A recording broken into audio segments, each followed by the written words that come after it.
جس کے جواب میں حضرت موسیٰ علیہ السلام کہتے ہیں کہ اسی لیے تو میں آپ کے پاس حاضر ہوا ہوں کہ آپ مجھے وہ علوم سکھائیں جو میرے پاس نہیں۔ اس کے جواب میں حضرت خضر علیہ السلام کہتے ہیں کہ اے موسیٰ، آپ میرے ساتھ صبر نہیں کر پائیں گے، کیونکہ آپ کے سامنے جو واقعات رونما ہو رہے ہوں گے آپ ان کی حقائق سے واقف نہیں ہیں، اور یہ آپ کا فطری رد عمل ہے کہ آپ اپنا صبر کھو بیٹھیں۔ جس کے جواب میں حضرت موسیٰ علیہ السلام فرماتے ہیں کہ آپ مجھے اپنے ساتھ رکھیں، انشاءاللہ آپ مجھے صابر پائیں گے۔ حضرت خضر مان جاتے ہیں اور کہتے ہیں کہ جب تک میں آپ کو خود سب کچھ بیان نہ کر دوں آپ نے مجھ سے سوال نہیں کرنا۔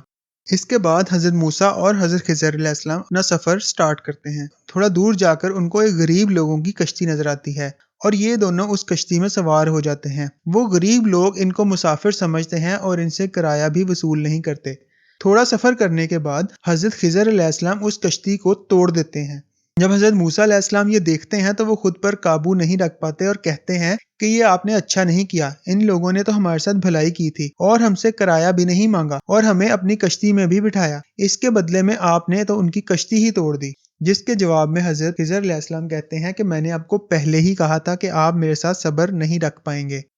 اس کے جواب میں حضرت موسیٰ علیہ السلام کہتے ہیں کہ حضور اس بار مجھ سے غلطی ہو گئی، آپ اس بار میرا عذر قبول کر لیں، دوبارہ میں آپ سے سوال نہیں کروں گا۔ اس کے بعد حضرت موسیٰ اور حضرت خضر اپنا سفر دوبارہ شروع کرتے ہیں اور جب وہ تھوڑا آگے جاتے ہیں تو ان کو ایک خوبصورت بچہ نظر آتا ہے۔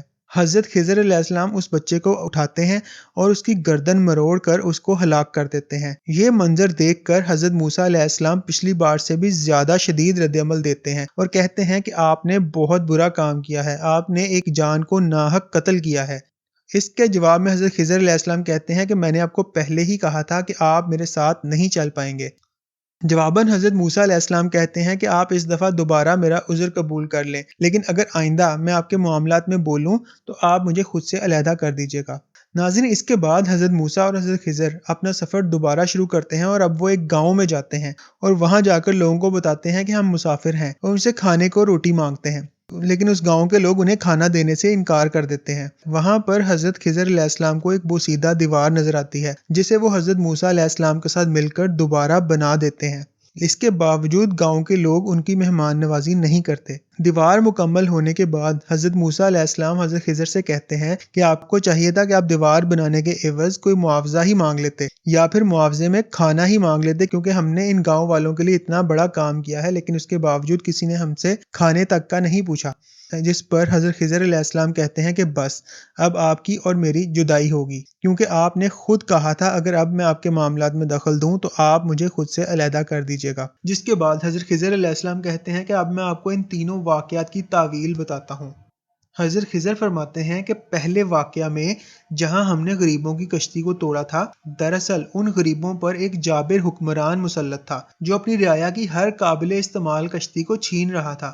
میں نے اس لیے اس کشتی کو توڑ دیا کہ اس کشتی میں ایک ایسا عیب پیدا ہو جائے کہ جب بادشاہ اس کو دیکھے وہ اس عیب کی وجہ سے اس کشتی کو نہ چھینے۔ تختہ تو دوبارہ بھی لگ جائے گا لیکن اگر غریبوں کی کشتی چلی گئی تو وہ اپنا گزر بسر کیسے کریں گے؟ پھر حضرت خضر علیہ السلام حضرت موسیٰ کو دوسرے واقعے کے بارے میں بتاتے ہیں جہاں انہوں نے ایک بچے کو ہلاک کیا تھا۔ خضر علیہ السلام فرماتے ہیں کہ اس بچے کے ماں باپ بہت نیک لوگ تھے، مگر یہ بچہ پیدائش سے کافر تھا اور ہمیں اس بات کا اندیشہ تھا کہ یہ بڑا ہو کر اپنے ماں باپ کو بھی کافر کر دے گا، اس لیے ہم نے اس بچے کو ہلاک کر دیا۔ اب اللہ پاک اس بچے کے بدلے ان کو ایک نیک اولاد دے گا جو کہ ان کی آنکھوں کی ٹھنڈک بن جائے گی۔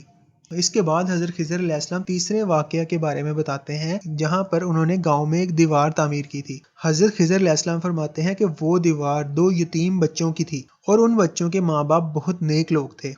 ان کے آباء و اجداد نے اس دیوار کے نیچے اپنا خزانہ دفن کیا ہوا تھا۔ اگر وہ دیوار گر جاتی تو ایسے بے حس لوگ جو مہمانوں کو کھانا تک نہیں پوچھتے وہ ان یتیم بچوں کے خزانے کے ساتھ کیا کرتے؟ تو تمہارے رب نے یہ ارادہ کیا کہ ہم اس دیوار کو تعمیر کر دیں تاکہ جب وہ بچے بڑے ہو جائیں تو اپنا خزانہ حاصل کر لیں۔ اس سب کے آخر میں حضرت خضر علیہ السلام فرماتے ہیں کہ میں نے یہ سب کچھ اپنی مرضی سے نہیں کیا، یعنی کہ یہ سب کام اللہ پاک نے حضرت خضر علیہ السلام سے لیے۔ اور پھر حضرت خضر علیہ السلام حضرت موسیٰ علیہ السلام سے فرماتے ہیں کہ یہی وہ سب تعویلات ہیں جن کے بارے میں آپ صبر نہیں کر پائے۔